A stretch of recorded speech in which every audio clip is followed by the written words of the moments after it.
Hai teman-temanku semua, baik kali ini kita akan membahas salah satu karakter yang diidamkan semua orang. Ada sisi gelap karakter ini, teman. Seperti apa kasusnya? Yuk kita bahas ke dalam videonya, teman. Kali ini kita akan bahas kisah kasus pembunuhan Hello Kitty yang terkenal di Hong Kong, teman-teman ya. Pada tanggal 14 April 1999, nyonya rumah klub malam Hong Kong bernama Pan Man Ye meninggal setelah menderita penyiksaan brutal selama sebulan. Kemudian para pembunuhnya memasukkan kepala ke boneka binatang Hello Kitty. Kini kasus pembunuhan Hello Kitty masih menjadi salah satu paling brutal dalam sejarah modern. Pada 17 Maret 1999, anggota triad Hong Kong Chan Man Lok dan kaki tangannya menculik wanita berusia 23 tahun, seorang pelayan klub malam bernama Pan Man Ye dari rumahnya, lalu menyiksa secara perlahan hingga tewas di dalam sebuah apartemen di distrik Tsim Sha Tsui hingga akhirnya ia meninggal pada 14 April, teman. Dan dunia mungkin tidak akan pernah mengetahui hal ini sama sekali jika bukan karena satu kunjungan mengerikan ke kantor polisi Hong Kong dari seorang gadis muda. Pada tahun 1999, seorang gadis muda 14 tahun mendatangi kantor polisi Hong Kong. Ia mengatakan kepada petugas bahwa selama beberapa minggu terakhir terus-menerus dihantui oleh hantu seorang wanita yang diikat dengan kabel listrik dan disiksa hingga meninggal.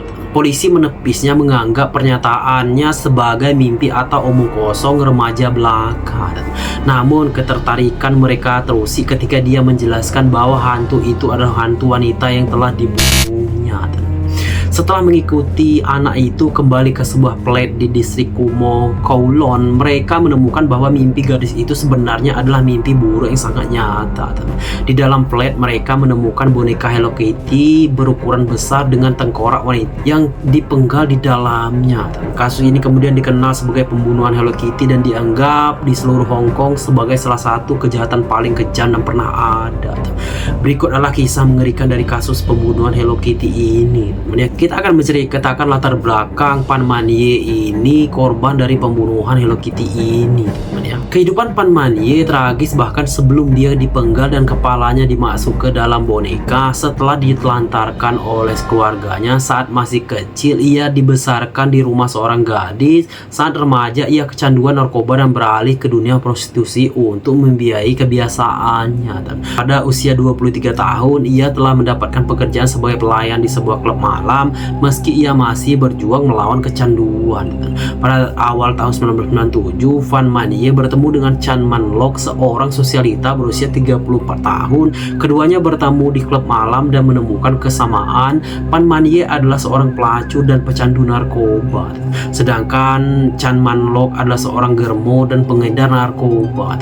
Tak lama kemudian, Man Ye menjadi anggota tetap kelompok Man Lok selain para pengikutnya.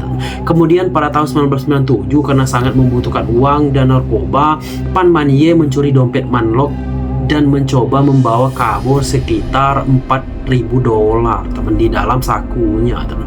Ia tidak menyadari bahwa Chan Man Lok adalah seorang terakhir yang seharusnya ia curi. Dan begitu melihat uangnya habis, Man Lok meminta dua orang anteknya untuk menculik Man Ye.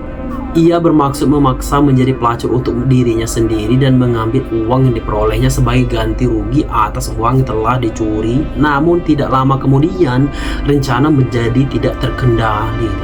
Kengerian terbayang dari pembunuhan Hello Kitty. Sang bandar narkoba dan antek-anteknya segera memutuskan bahwa melacurkan Pan Man Ye saja tidak akan cukup dan mulai menyiksa mereka, mengikat dan memukuli, dan selama lebih dari sebulan menyiksanya dengan berbagai macam hal, membakar kulitnya dan memperkaosnya dan memaksanya memakan kotoran manusia. Meskipun penyiksaan terhadap Pan Man Ye cukup mengerikan, mungkin yang lebih mengerikan adalah kisah seorang gadis berusia 14 tahun yang melaporkan pembunuhannya kepada polisi. Dia tidak hanya bertanggung jawab atas penyerahan para penyiksa, tapi dia sendiri juga merupakan salah satu penyiksa, teman.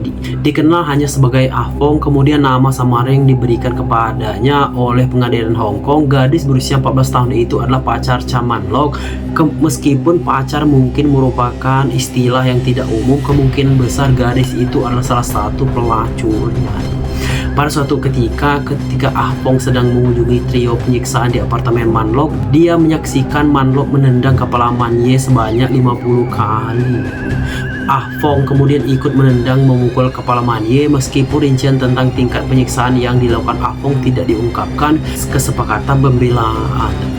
Penyiksaan itu tidak diragukan lagi sangat berat. Ketika ditanya tentang penyiksaan itu, dia menjawab, "Saya merasa itu hanya untuk bersenang-senang," kata teman. Setelah sebulan disiksa, Ah Fong menemukan bahwa Pan Man Ye telah meninggal dalam semalam. Chan Man Lok dan antek-anteknya berpendapat bahwa Pan Man Ye meninggal karena overdosis methamphetamine yang diminumnya sendiri. Meskipun sebagian besar ahli berspekulasi bahwa luka-luka nyala yang akhirnya membunuhnya, mereka hanya berspekulasi karena tidak ada cara untuk mengetahui dengan pasti. Setelah mengetahui bahwa dia sudah meninggal, para antek-anteknya memindahkan jasad Man Ye ke bak mandi apartemen dan memotong tubuhnya dengan gergaji. Kemudian mereka memasak potongan tubuh satu persatu untuk mencegahnya membusuk dan mengeluarkan bau daging yang busuk. Dengan menggunakan air mendidih di kompor yang sama tempat mereka memasak makan malam, para pembunuh merebus potong-potongan tubuh dan membuangnya bersama sampah rumah tangga. Namun kepala Pan Man Ye tetap mereka selamatkan setelah merebusnya di atas kompor dan diduga menggunakan peralatan dapur yang sama untuk mengaduk makanan yang mereka gunakan untuk menggerakkan kepalanya. Mereka menjahit tengkorak Pan Man Ye yang sudah direbus menjadi boneka putri duyung Hello Kitty yang berukuran besar. Selain itu, mereka menyimpan salah satu gigi Pan Man Ye dan beberapa organ dalam yang mereka simpan dalam kantong plastik. Pengadilan Chan Man Lok dan pembunuhan Hello Kitty sebagai imbalan atas perlindungan yang kemungkinan besar juga diterima karena ia masih sangat muda. Ah Fong bersaksi melawan Chan Man Lok dan kedua anteknya dalam upaya untuk menghilangkan rasa angker yang ia akui dialaminya. Ia merinci penyiksaan yang dilakukannya ketiga pria itu terhadap Pan Man Ye. Meskipun cerita itu sangat mengganggu, banyak yang merasa itu tidak benar. Bukti yang ditemukan oleh polisi sangat memberatkan dan mengganggu. Apartemen tempat Pan Man Ye disiksa pembunuh dengan barang-barang kenangan Hello Kitty, mulai dari spray dan tirai hingga handuk dan peralatan makan.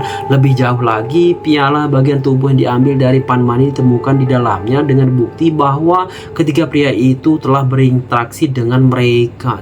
Sayangnya karena kondisi bagian tubuh Pan Man Ye yang tersiksa, polisi dan pemeriksaan medis tidak dapat menentukan penyebab kematiannya. Tidak diragukan lagi bahwa ia telah mengalami penyiksaan yang tidak terlukiskan dan bahkan ketiga pria tersebut telah menimbulkan banyak kerusakan pada tubuhnya. Tetapi tidak ada cara memastikan apakah overdosis atau penyiksaan yang menjadi penyebabnya. Dan akibatnya ketiga dinyatakan bersalah bukan atas pembunuhan tetapi pembunuhan berencana. Karena juri percaya bahwa meski mereka telah menyebabkan kematian korban, kematian bukanlah tujuannya. Membuat publik Hong Kong terguncang oleh kasus pembunuhan Hello Kitty, tetapi ketiganya dijatuhkan hukuman penjara seumur hidup dengan kemungkinan pembebasan bersyarat dalam waktu 20 tahun. Oke teman, cukup kita akan membahas kasus pada kali ini yang sangat mengerikan yang berkaitan dengan Hello Kitty ini. Semoga tidak ada dengan Pan Man Ye yang lain dengan Abang Jerry mengangkat cerita ini.